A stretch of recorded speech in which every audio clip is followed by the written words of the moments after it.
That is complete Indian polity MCQs, multiple choice questions. Okay, in Telugu అనమాట. Okay, so దీంట్లో నేను chapter wise Indian polity మీద multiple choice questions అనేవి పెట్టడం జరుగుతుంది. అండ్ ప్రతి క్వశ్చన్కి కూడా స్టార్టింగ్ నుంచి ఎండింగ్ వరకు కూడా నేను ఎక్స్ప్లెనేషన్ ఇస్తాను. అండ్ ఇంకోటి ఏంటంటే ఈ క్వశ్చన్స్ అనేవి నేను చాప్టర్ వైజ్ పెట్టుకురావడం జరుగుతుంది. ఓకే, చాప్టర్ వైజ్ అనమాట. ఓకే, దానివల్ల మీకు పాలిటీలో అన్ని టాపిక్స్ కవర్ చేసిన వాళ్ళు అవుతారు. ఓకే, సో మీరు దీంట్లో భాగంగా ఇండియన్ పాలిటీ ఎంసీక్యూస్ అనేది మీకు ప్రతి ఎగ్జామ్లో యూజ్ అవుతుంది అనమాట. సో మీకు ఆల్రెడీ ఇండియన్ పాలిటీ అయితే ఎవరైతే కంప్లీట్ చేస్తుంటారో, అలాగే కొంచెమన్నా కంప్లీట్ చేస్తుంటారు కదా, వాళ్ళందరికీ కూడా ఈ కోర్స్ అనేది చాలా బాగా హెల్ప్ఫుల్ అవుతుంది అండ్ రివిజన్లా ఉంటుంది. ఓకే, సో మనము ఎప్పుడు కూడా సబ్జెక్ట్ అనేది రివైజ్ చేస్తూ ఉంటేనే మనకి గుర్తుంటుంది అనమాట. సో ఒకసారి చదివి వదిలేస్తే గుర్తుండదు. ఓకే, దాంట్లో భాగంగా ఇది రివిజన్కి చాలా బాగా యూజ్ అవుతుంది. ఓకే, సో దాంట్లో భాగంగా ఇండియన్ పాలిటీ ఎంసీక్యూస్లో ఫస్ట్ చాప్టర్ అది భారత రాజ్యాంగ స్వభావం పరిణామ క్రమం. ఓకే, భారత రాజ్యాంగం అనేది ఎలా పరిణామం చెందుతూ వచ్చింది. ఓకే, సో దాంట్లో కొంచెం హిస్టారికల్ బ్యాక్గ్రౌండ్ అనేది ఉంటుంది. ఓకే, సో వాటి మీద కొన్ని క్వశ్చన్స్ వచ్చే అవకాశం ఉంటుంది అనమాట. అండ్ మీకు కూడా ఐడియా ఉంటుంది ఎలా వచ్చింది ఏంటి అనేది. సో దాంట్లో భాగంగా మనం ఫస్ట్ హిస్టారికల్ బ్యాక్గ్రౌండ్ గురించి తెలుసుకుంటే మనకి ఇండియన్ పాలిటీ అనేది కొంచెం అర్థమవుతుంది. ఓకే, సో ఇది హిస్టరీ కంటిన్యూషన్ అనమాట. ఓకే, సో ఫస్ట్ నేను ఇంకోటి చెప్పబోతున్నాను. అదేంటంటే నేను కొన్ని ఇంగ్లీష్ వర్డ్స్ కూడా యూజ్ చేస్తాను. సో ఇంగ్లీష్ మీడియం వాళ్ళకి కూడా కొంచెం హెల్ప్ఫుల్ అవుతుంది. ఓకే, సో దీంట్లో భాగంగా ఫస్ట్ మనం భారత రాజ్యాంగ చరిత్ర చూద్దాం. సో 1600 ఇయర్లో అనమాట, 1600 సంవత్సరంలో బ్రిటిష్ వాళ్ళు ఈస్ట్ ఇండియా కంపెనీ అనేది స్థాపించారు. దేనికోసం అంటే భారతదేశంలో వ్యాపార వ్యవహారాలు అనేది నిర్వహించడానికి. ఓకే, సో ఎలిజబెత్ రాణి చార్టర్ చట్టం ద్వారా ఆమోదించారనమాట ఈ ఈస్ట్ ఇండియా కంపెనీ ఏర్పాటు అనేది. ఓకే, సో దానివల్ల ఈస్ట్ ఇండియా కంపెనీ అనేది ఏర్పాటు చేశారు. సో చార్టర్ అంటే ఒప్పందం అని అర్థం. ఓకే, సో ఈ హిస్టారికల్ బ్యాక్గ్రౌండ్లో మనకి చార్టర్ యాక్ట్స్ అని, క్రౌన్ యాక్ట్స్ అని, ఓకే, కౌన్సిల్ చట్టాలని కొన్ని యాక్ట్స్ అనేవి ఉంటాయి. సో వాటిని చూద్దాము. Okay, so first 1612. ఓకే, 1612 సంవత్సరం నాటికి సూరత్లో అనమాట పూర్తి స్థాయిలో మొదటి వర్తక వాణిజ్య కేంద్రం అనేది ఏర్పాటు చేశారు. ఓకే, అండ్ ఆ తర్వాత కొన్ని వర్తక వాణిజ్య కేంద్రాలు కూడా ఏర్పాటు చేయడం జరిగింది. అలాగే 1726 సంవత్సరంలో బొంబాయి, మద్రాస్, కలకత్తా ప్రెసిడెన్సీలు అనేవి ఏర్పాటు చేయడం జరిగింది. అండ్ ఆ తర్వాత వచ్చేసి 1757 సంవత్సరం అనమాట ప్లాసీ యుద్ధం జరిగింది. ఓకే, 1757 సంవత్సరం ప్లాసీ యుద్ధం. ఈ ప్లాసీ యుద్ధం అనేది సిరాజుద్దౌలా అండ్ రాబర్ట్ క్లైవ్కి మధ్యలో జరిగింది. ఓకే, సో ఇది అంత ఇంపార్టెంట్ కాదు ఇండియన్ పాలిటీలో, బట్ హిస్టరీలో మాత్రం ఇంపార్టెంటే. ఓకే, సో ఇక్కడ నేను ఇదంతా ఎందుకు చెప్తున్నాను అంటే ఇది కొంచెం కంటిన్యూషన్ అనమాట. ఓకే, సో దాంట్లో భాగంగా సో 1757లో ప్లాసీ యుద్ధం, దాంట్లో ఎవరు విన్ అయ్యారు అంటే Robert Clive. So Robert Clive ద్వారా మనకి భారతదేశంలో బ్రిటిష్ సామ్రాజ్యానికి పునాదులు వేసిందనమాట. సో భారతదేశంలో బ్రిటిష్ సామ్రాజ్య నిర్మాతగా అండ్ ప్లాసీ యుద్ధ విజేతగా పేర్కొనబడే వ్యక్తి ఎవరు అంటే Robert Clive. Okay, and next 1764లో వచ్చేసి బక్సార్ యుద్ధం జరిగింది. ఓకే, ఆ తర్వాత 1765 సంవత్సరం అనమాట. ఆ సంవత్సరంలో ఏం జరిగింది అంటే బ్రిటిష్ వాళ్ళు బెంగాల్, బీహార్, ఒరిస్సా ఈ ప్రాంతాల యందు కూడా దివానీ హక్కులు అనేవి పొందారనమాట. సో దివానీ హక్కులు అంటే శిస్తు వసూలు అధికారాలు అనమాట. సో ఈ ప్రాంతాల యందు దివానీ రైట్స్ అనేవి పొందడం జరిగింది.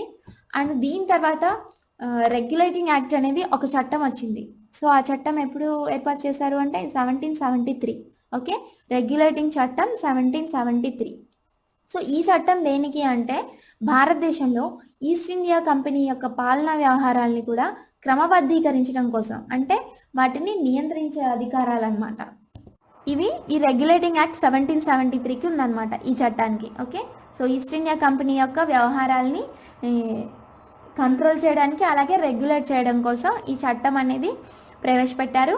అండ్ దీంట్లో ఇంకో ఇంపార్టెంట్ న్యూస్ ఏంటంటే బెంగాల్ గవర్నర్ని గవర్నర్ జనరల్ ఆఫ్ బెంగాల్గా మార్చారు. అంటే హోదా అనమాట. సో బెంగాల్ గవర్నర్ అని ఎవరు అనరు, దాన్ని గవర్నర్ జనరల్ ఆఫ్ బెంగాల్ అంటారు. Okay, so governor general of బెంగాల్గా మార్చడం జరిగింది.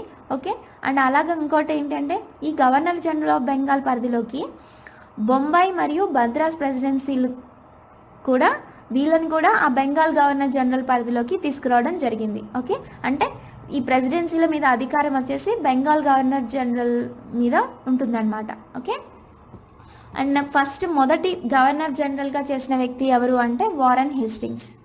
ఓకే, అండ్ నెక్స్ట్ అలాగే ఈ గవర్నర్ జనరల్కి సలహాలు ఇవ్వడం కోసం 4 సభ్యులతో కూడిన ఒక కౌన్సిల్ అనేది కూడా ఏర్పాటు చేయడం జరిగింది. అండ్ ఇంకోటి ఏంటంటే కలకత్తాలో పోర్ట్ విలియం కోర్టులో అనమాట సుప్రీంకోర్టుని ఏర్పాటు చేశారు 1774లో. ఓకే, సో దీంట్లో ఫస్ట్ మొదటి ప్రధాన న్యాయమూర్తి ఎవరు అంటే సర్ ఎలిజా ఇన్ఫే. ఓకే, సో దీన్ని రెగ్యులేటింగ్ యాక్ట్ని ఇంకో విధంగా ఏమంటారు అంటే మొదటి భారత రాజ్యాంగ చట్టము లేదా మొదటి లిఖిత రాజ్యాంగంగా కూడా పరిగణించడం జరుగుతుంది. సో దీంట్లో ఫస్ట్ మనం క్వశ్చన్ చూద్దాం. రెగ్యులేటింగ్ చట్టం 1773కి సంబంధించి సరైనది ఏది? సో కరెక్ట్ ఆన్సర్ ఏంటి అని అడుగుతున్నాడు. సో ఆప్షన్స్ ఏంటి? మొదటి లిఖిత రాజ్యాంగంగా పరిగణిస్తారు, సో అది correct answer. And next company పాలనపై పార్లమెంటు మొదటి నియంత్రణ. ఓకే, సో నేను ఆల్రెడీ ఫస్ట్లోనే చెప్పాను, ఈ రెగ్యులేటింగ్ యాక్ట్ ఏర్పాటు చేసిన దేనికి? కంపెనీ యొక్క పాలనా వ్యవహారాలపై క్రమబద్ధీకరించడం కోసం, అంటే నియంత్రించడం కోసం ఏర్పాటు చేసింది. సో ఇది కూడా కరెక్టే. నెక్స్ట్ భారత పరిపాలనకు సంబంధించి మొదటి ప్రయత్నం. సో ఇది రాంగ్ అండి. సో కరెక్ట్ ఆన్సర్ ఏంటి? D, A and B. Okay, so ఇది explanation, just you can read it.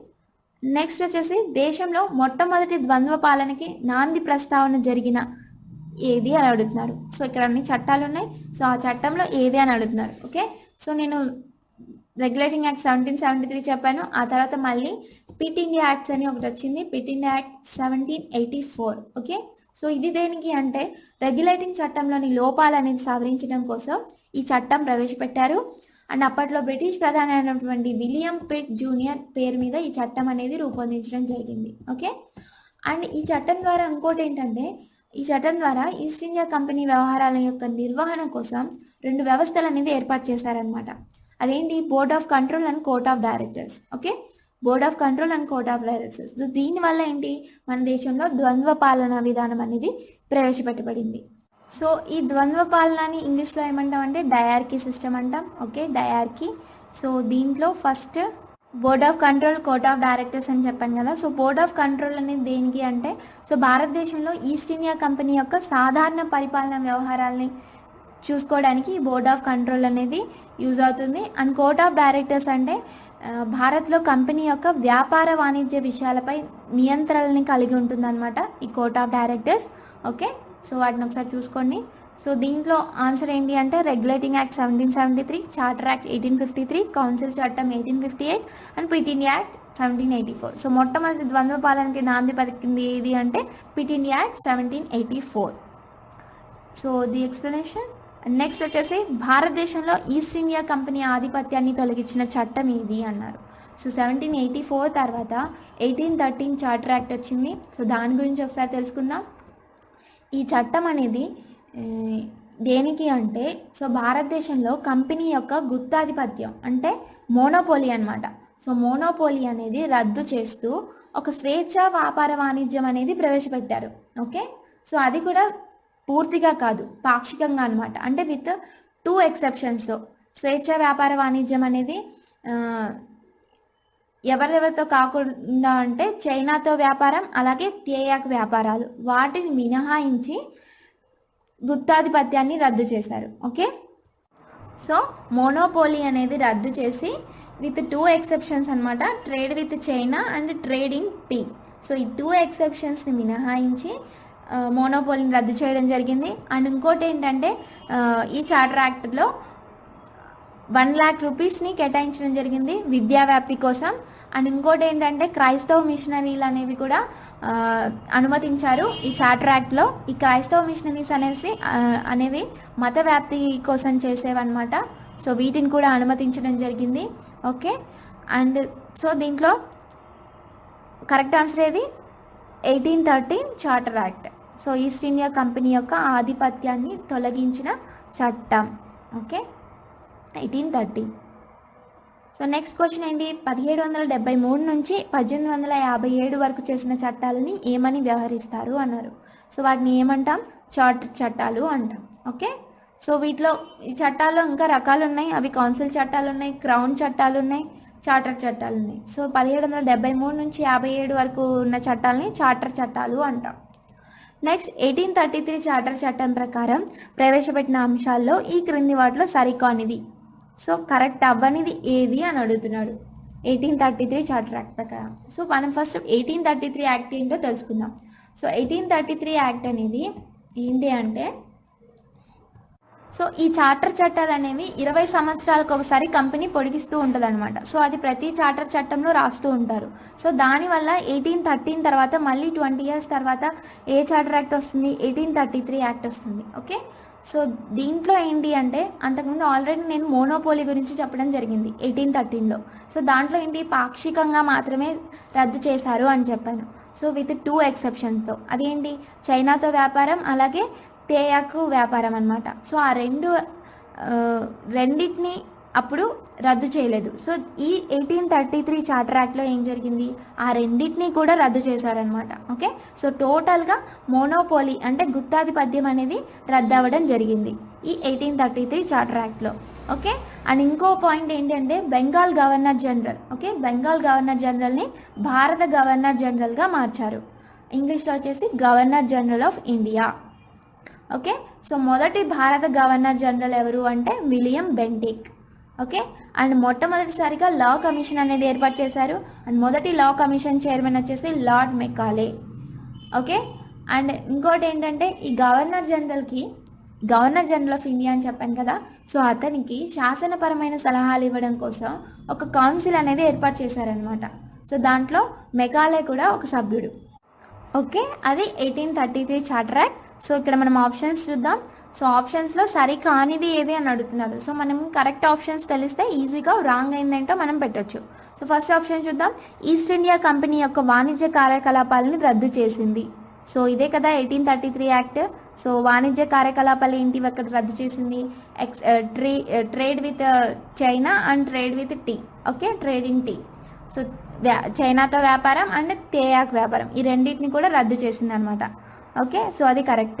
And next కౌన్సిల్లోని ఉన్నతాధికారిని గవర్నర్ జనరల్ ఆఫ్ ఇండియాగా మార్చింది. ఓకే, సో బెంగాల్ గవర్నర్ని భారత గవర్నర్ జనరల్గా మార్చింది అని చెప్పానుగా, governor general of India. So ఇది కరెక్టే. అండ్ నెక్స్ట్ ఏంటి, కౌన్సిల్ న్యాయ చట్టాలను చేసే అధికారం గవర్నర్ జనరల్కి ఇవ్వబడింది. ఓకే, సో కౌన్సిల్ న్యాయ చట్టాలను చేసే అధికారం గవర్నర్ జనరల్కే కదా ఉండేది. సో ఇది కూడా కరెక్టే. అండ్ నెక్స్ట్ లాస్ట్ ఆప్షన్ ఏంటి, గవర్నర్ జనరల్ కౌన్సిల్లోని న్యాయమండలికి మొదటిసారిగా భారతీయుడిని నియమించారు. సో ఇది రాంగ్ ఆప్షన్ అనమాట. సో రాంగ్ ఆన్సర్, మొదటిసారిగా భారతీయుడిని ఎవరిని నియమించలేదు. సో ఇది రాంగ్ అనమాట. ఓకే, సో ఆప్షన్ ఏంటి, D. Okay, this is the explanation, you can read it.